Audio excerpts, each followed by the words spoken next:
In 2021, MMIWG had its own section and a commitment of $1.6 billion over 5 years.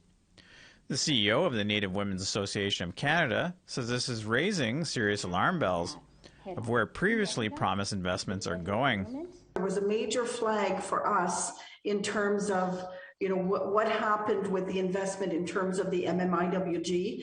A national inquiry report was handed down with 231 calls for justice, and we're very concerned that on the surface of this reading of these budget announcement, we don't see where the investment is going to be, and we have a very serious concern about that.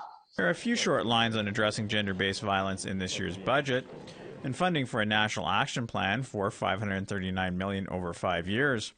But that is for all women, not just Indigenous.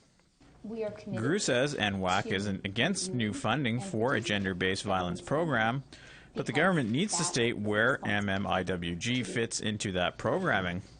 Again, if there is a general gender-based violence action plan and some investment there should have been a carve-out. There should have been a specific mention of MMIWG, missing and murdered, and Indigenous women. What is the percentage that is going towards that? So it's lumped into this general category. We don't know where it is, and we're probably going to send some letters to try to find out where it is.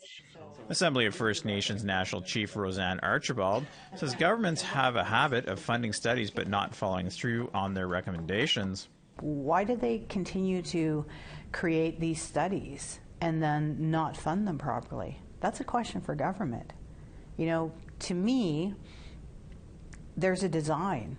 There's a design that has been going on in this country from the beginning of our relationship with settlers, and it has to do with colonization. In a press release, APTN Inuit Women of Canada says it's committed to working with the government on MMIWG initiatives. However, there needs to be more concrete action to achieve progress on the goals shared by the federal government and APTN to address the 46 Inuit-specific calls for justice in the National Inquiry's final report.